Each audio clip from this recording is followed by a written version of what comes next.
perfectly obvious and compelling point, which is if the problem is high gasoline prices, then why is the Democratic solution to raise them more, which is all that their tax would do? The Republican plan for dealing with high gasoline prices is to find more American energy and use less. The Democratic plan seems to be to find less and tax more. That's not going to solve the problem. We need to use less. We agree with that. And there are a variety of ways to do that through conservation, electric cars, which I favor, finding research for crops, for alternative fuels from crops that we don't eat, all that. But more importantly, we need to find more American energy and natural gas offshore, on federal lands, and in Alaska. That won't completely solve the problem of high gasoline prices, but it will help. And if less oil from Libya is a factor in raising gasoline prices, more oil from the United States would be a factor in lowering gasoline prices. We still, after all, are the third largest producer of oil in the world. So I thank the senator from Oklahoma for an excellent point. The Democratic proposal is to find less American energy and to tax more. Now today, Madam President, I'd like to talk about another subject. I'd like to speak about the events of the last few weeks that have followed the decision by the National Labor Relations Board Council to file a complaint against the Boeing company, alleging basically that the fact that they're expanding their production of airliners at a new plant in South Carolina, which is a right-to-work state, is prima facie an evidence of an unfair labor practice.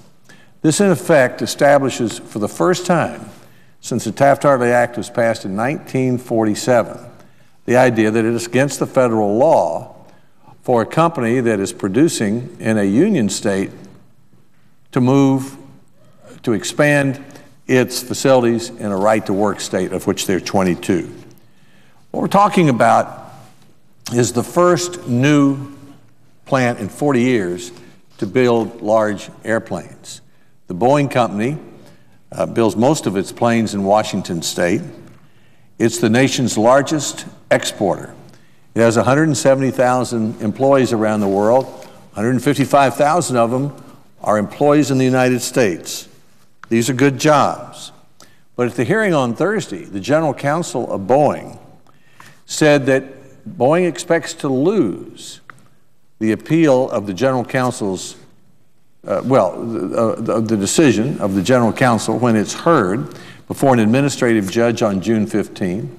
And then they expect to lose the appeal of that decision to the National Labor Relations Board because he assumes that the general counsel is following the same view of the law that the president's appointees on the National Labor Relations Board are following.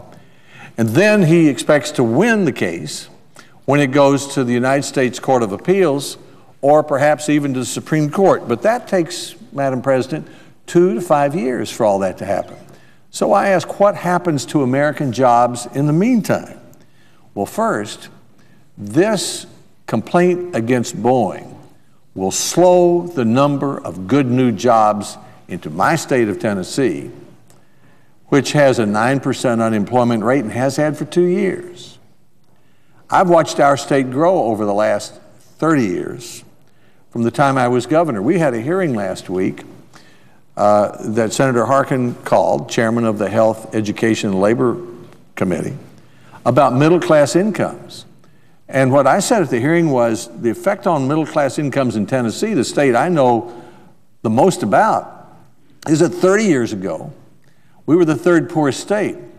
And then because the auto industry chose to come to our state, partly because it was a central location in the population market, and partly because it's a right-to-work state with a different sort of labor environment in it than other states, because the auto industry came to Tennessee, middle incomes have gone up. A third of our manufacturing jobs in our state are now auto jobs. Nissan is there. General Motors is there. Volkswagen just came there. Hundreds of suppliers have come to Tennessee. They like the environment. They like the road system. They like the central location, but they like the right to work law. And for suddenly, any supplier or any manufacturer who wants to create a new facility in one of the 22 right-to-work states, including Tennessee, according to this council, is going to have to think twice, because that company, which could be a small company, may not want to spend 2 to 5 years before the National Labor Relations Board. So I think this council knew exactly what he was doing. He was trying to freeze job expansion in the United States at a time when we need job expansion in the United States. But Madam President, there's an unintended consequence to this. If jobs can't move into Tennessee and other right-to-work states because of the Boeing complaint, they may not move into the states that don't have a right-to-work law. And why is that? Well, according to Jim McNerney, the CEO of Boeing, he says an unintended consequence, he means of the Boeing complaint, is that forward-thinking chief executive officers also would be reluctant to place new plants in unionized states, lest they be forever restricted from placing future plants across the country. So if you want to put a plant in, say, Michigan, which is a unionized state, you might not do that, because under the general counsel of the NLRB's rule of law, you then couldn't move to South Carolina or to Tennessee or to Arkansas or to any other state with a right-to-work law. Well, if you can't go to a unionized state, and if you can't go to a right-to-work state, then where do you go if you want to make things? You go overseas, Madam President. This action by the NLRB General Counsel is the single most important action that I can imagine that would make it more difficult to create good new jobs in Tennessee, and that would make it more likely that manufacturing jobs would go overseas. Madam President, the President of the United States asked the Chief Executive of Boeing, Mr. McNerney, to chair the President of the United States Export Council. I presume what President Obama would like for Mr. McNerney to do is to export airplanes, not export jobs. But what the NLRB ruling will do is cause the export of jobs, not the export of airplanes. Boeing has 170,000 employees.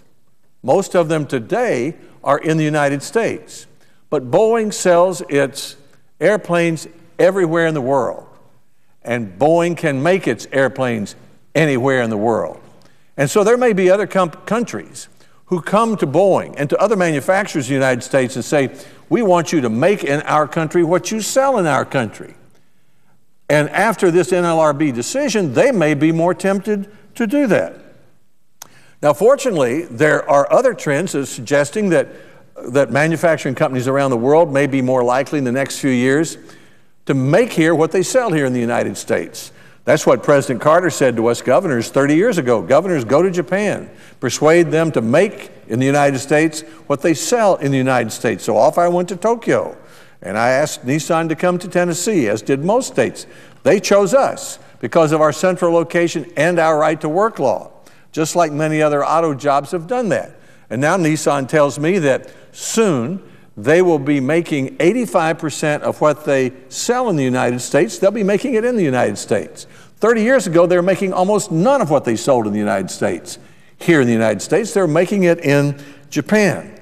We were worried then Japan was going to take us over, but that's changed. Now they're making here what they sell here. The Economist article this week says that there may be a manufacturing renaissance coming. That what's happening in China, where they're making things today, is a lot like what happened in Japan 30 years ago. As China becomes more prosperous, wages will go up. As Japan became more prosperous 30 years ago, wages went up. And so in the auto industry, wages only constitute maybe 70 or 20% of the total cost of what a supplier may have to spend in order to make a part for a Volkswagen assembly plant. Wages get to be less important, and people look at other things. And so manufacturers would look at a variety of actions by a government before the manufacturer decides where to make the airplane, or where to make the car, or where to make the appliance that might be sold in a country. Well, they're going to have plenty of incentives, naturally, to make a lot of things in the United States, because the country that has produces 25% of all the money in the world, which we do, is going to be buying a lot of stuff, unless we do our best to throw a big wet blanket on making here what we sell here, which is precisely what this administration has been doing. We have a high corporate income tax. Now, give the president the credit. He said, well, maybe we want to change that. Well, we should, because it makes it better for manufacturers to make things overseas. The health care law takes the profits away from companies that they might use to create new jobs here. I've had heads of restaurant companies tell me they're not going to invest anymore in the United States because the health care taxes take away all of their profits. Regulations that make credit harder to get. Regulations that drive up energy and gasoline prices. All of this makes it harder to make here what manufacturers sell here. And now we have a regulation from the National Labor Relations Board that may have the effect of law for 2 to 5 years that says it's prima facie evidence of an unfair labor practice if a company that's producing in a union state moves to a right-to-work state. This is an assault on every middle-income Tennessean and on millions of middle-income Americans who have manufacturing jobs. Certainly in every one of the 22 right-to-work states, but as the Boeing chief executive said, it could be just as much of a disincentive to a state like Michigan or Illinois or some other state that does not have a right-to-work law, because why would you put a plant in Michigan if later you wouldn't be allowed to put it in Tennessee? If General Motors has plants in both right-to-work and non-right-to-work states.